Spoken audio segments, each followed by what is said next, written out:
Hi guys and welcome back to my channel Bookish Drama.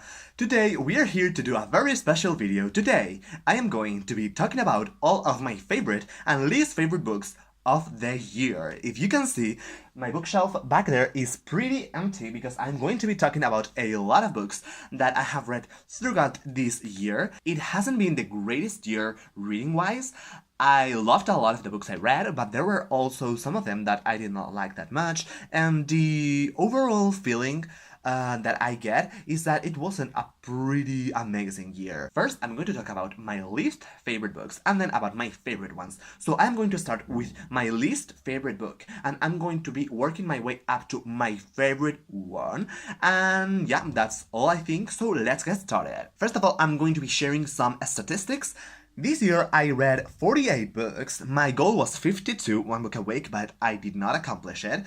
Yeah, next year I think my reading goal is going to be a lower. A video with my reading goals for next year will be coming up next, I think.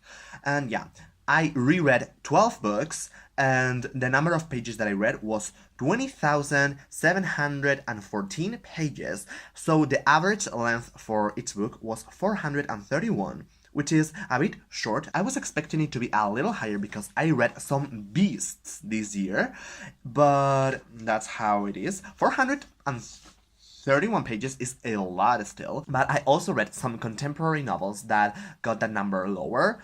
So yeah, I may be sharing some other statistics in a future video, so keep your eyes open for that, and without further ado, let's start talking about the books. My least favorite book of the year was The Darkest Minds by Alexandra Bracken. I have mentioned this book every time I say what book I did not enjoy. I hated this book, please don't read it. I unhauled the whole trilogy because I owned all of them, and I unhauled them because it was horrible, horrendous. The writing style wasn't for me at all. It was pretty bad, to be honest. And yeah, it was, predictable, very, I don't know, horrible. Moving on. Then we have The Gentleman's Guide to Vice and Virtue by Mackenzie Lee. I read this with the read-along that Chloe over at Books with Chloe was hosting. I did not like it. I did my own live show. It will be popping up somewhere up here. With Heather, the Happy Booktuber. And I was like the odd one out because I did not like the book. And then when they read the second book, they did not like it. So thankfully, I did not pick that one up because I did not enjoy the first one at all.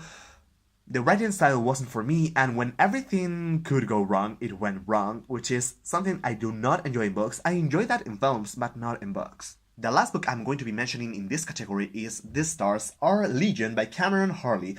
This is a sci-fi novel about an all-female character crew in space, but I did not enjoy this. I felt that there was no character development at all. The world building was very confusing and not a lot of things were resolved. There were a lot of open things that you are left not knowing, and I do not like when that happens, so this one wasn't a favorite for me this year. Then a book that I could have included in the worst books of this year, but I decided not to at the end, was You by Caroline Kepnes. I was expecting a lot from this book and it disappointed me. I have a review for this book and I am very excited now because the TV show for this is I think already up by the time this video goes live, so go watch it. It's on Netflix and I cannot wait to see it because I think they're going to do things better in the show than they were done in the book. This was not bad, but I was expecting more. Now I'm going to be sharing some honorable mentions. They are not my favorite books of the year, but they deserve some recognition, so I'm going to start talking about that. Some of these books that are on this part of the video are rereads. When I do rereads, I do not include them on my top of the year, so they're here because they were wonderful the second time around. So I have first Throne of Glass by Sarah J. Maas. I enjoyed this a lot more the second time around, and I cannot wait to start a series. I read this on September, and I still have not continued with Crown of Midnight, which I have to do because, yeah, I'm going to forget everything that happened again.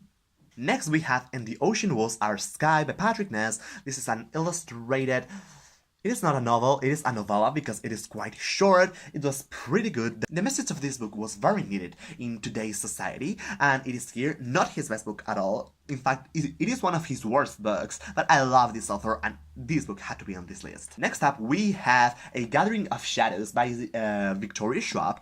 This series is not one of my favorites that I have read. This is why this is an honorable mention.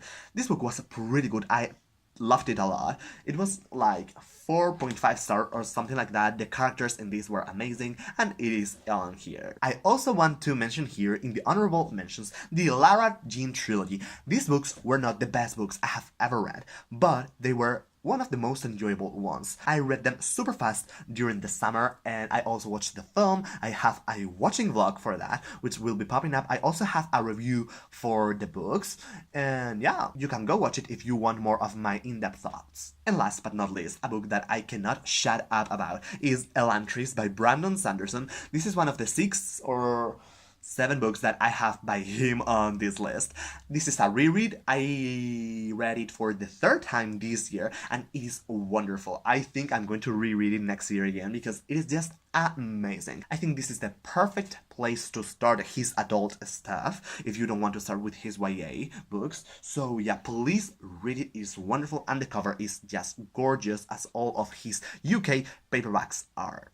Now we are moving on to my favorite books of the year, the ones that were the best for me, in my opinion. There are going to be 10 books in this list. Number 10 and number 9 are from the same author. They are the only contemporary novels that I'd included on this list, and I did not know where to put them, so I decided to put them at the bottom of the top, because contemporary is not my favorite genre, but they were wonderful novels, both of them. They are Simon versus the Homo sapiens Agenda and also Leah on the Offbeat by Becky Albertalli. I also read The Upside of Unrequited, but that was not one of my favorites.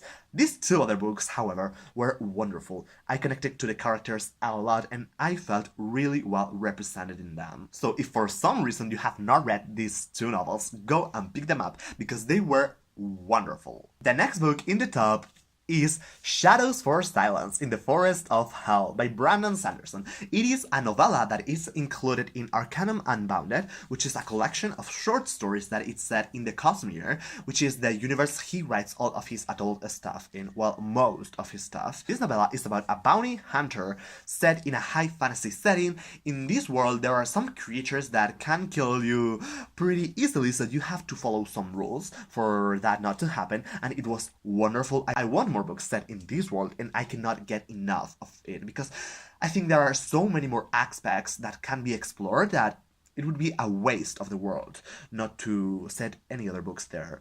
Moving on to another Brandon Sanderson book. In this case, we have Warbreaker. Where do I begin? In this book, there is one of my favorite characters of all year, who is Lightsong. He is wonderful. Oh my god, like the funniest character I have ever read. Well, in my top 1, I also have one of my favorite characters that are the funniest, and oh my god, I love both of them. This book is about 2 kingdoms that are on the edge of war, and to make peace, the daughter of one of the kings is sent to the other kingdom to marry the king there. So yeah, that is pretty much the premise, and there are some conspiracy theories that are going around. It is wonderful. You guys should read it. It is a standalone and not very long for a Brandon Sanderson book, so it is the perfect choice to also start his adult stuff alongside with *Elantris*. The next book is Silver Shadows by Richelle Mead. This is the 5th book in the not the Vampire Academy, the Bloodline series, which is the spin-off of Vampire Academy, and this book was everything I needed. In this book, finally things happen that you were expecting from all the other books. Here you can see that, and the ending of this book was just the best ending I have ever read. It was action-packed, funny, emotional. It was everything you need from an ending. Now we get into the top 5, and I struggle a lot to order these books, but I decided to do it based on enjoyment. There are amazing books, but I did not enjoy them as much as I did my top 1. So book number 5 is probably the best book I have ever read if we are being objective, but my enjoyment of it wasn't that high, so it is here on number 5. I absolutely loved it, but there were books that I enjoyed more. I'm talking about The Way of Kings by Brandon Sanderson. This is his best series. I'm currently reading the second book and it is also amazing, better than this one actually. And yeah, but it is a number 5 because through got 500 pages of this book, you are following a guy that is carrying a bridge on his shoulder. So, I mean, 500 pages, guys, 500 pages. They're not boring at all, but it is very slow at the beginning. The ending was absolutely wonderful. The best ending I have ever read. I know I said that for the last book, but the ending here was jaw-dropping, like things you did not expect. It is wonderful. I mean, please read something by Brandon Sanderson. Don't start with this one though, because no, you are going to hate him if you start here. Well, you may love him, but it is a pretty tough book to get through. It is very long and pretty slow, so I do not recommend this one to start his adult stuff. Then we have the third and last book of a trilogy, also by Brandon Sanderson, and this book was wonderful. It is The Hero of Ages by Brandon Sanderson. Here you get a lot of answers. You are left like, oh my god, how did not I see this? It is wonderful. The ending broke my heart. I cried a lot. Oof, very emotional. Amazing ending to a wonderful trilogy. Read them. I know a lot of people have picked these books up, but a lot of people haven't as well. And if you have not read this, like, I do not know how to express my love for these books. I also want to point out here that Brandon Sanderson is one of my favorite authors, but he also has some flaws. For example, regarding diversity.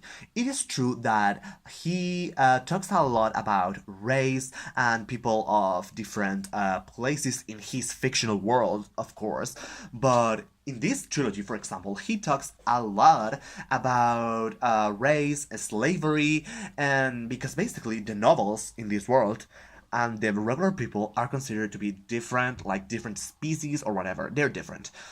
You have the noble people, and then you have the rest of them that are called ska.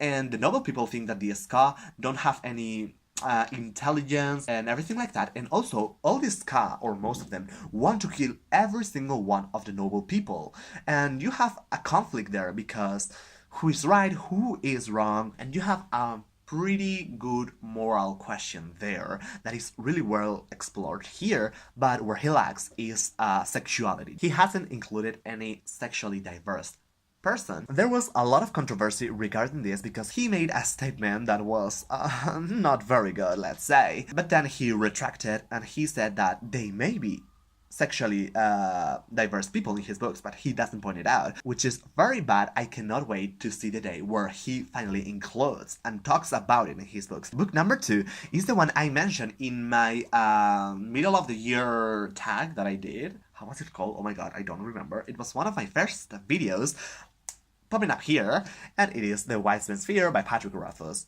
The writing in this book is amazing, probably the best written book I have ever read, and the plot was also very interesting. I liked it more than the first one. A lot of people have read these books, and I am so glad because they're amazing, but if you haven't, go read them because they're wonderful. I know they're pretty big, but they're totally worth it. These books are about a guy named Kavath, and he is studying at a university to become a magician, let's say, although it is not a magician. You have to read it to find out. The magic system here is very scientific. It reminds me of Brandon Sanderson magic systems, and it is just great. I love the main character, Kavath. A lot of people hate him, but I think he is wonderful. He is basically good at everything, and people don't enjoy that, but I think that's the point. He's good at fucking everything. So, yeah. And finally, my favorite book of the year. You probably know which book this is if you have watched my latest reading vlog, because I couldn't stop talking about it, and it is Skyward by Brandon Sanderson as well. I know this list is full of Brandon Sanderson novels, but he deserves it, okay? Okay. This book is about Spencer, who is trying to become a pilot, and this is wonderful. This is not the best book in this list, but it is the one I enjoyed the most. The humor here was everything you can ask for. There are 2 characters that are the funniest ever, alongside Lightsong in Warbreaker, and yeah, I tapped a hell lot of quotes, and I'm going to read some of them because Because in this book you have very funny quotes and very intense, thought-provoking quotes, and I'm going to read one of those. And remember, Spencer, you get to choose who you are. Legacy, memories of the past can serve us well, but we cannot let them define us. When heritage becomes a box instead of an inspiration, it has gone too far. People need stories, child. They bring us hope, and that hope is real. If that's the case, then what does it matter whether people in them actually lived? And obviously the main quote in this book that is repeated a lot of times throughout is, claim the stars. Guys, claim the stars. Live your dreams. Don't let anyone tell you you cannot do something. Claim your stars, guys. Thank you so much for watching this video. If you liked it, give it a huge thumbs up. Don't forget to subscribe and hit the notification bell so you don't miss any of my videos. My social media are linked down below, so if you want to follow me, you have there the links. And yeah, I will see you guys on my next video. Goodbye!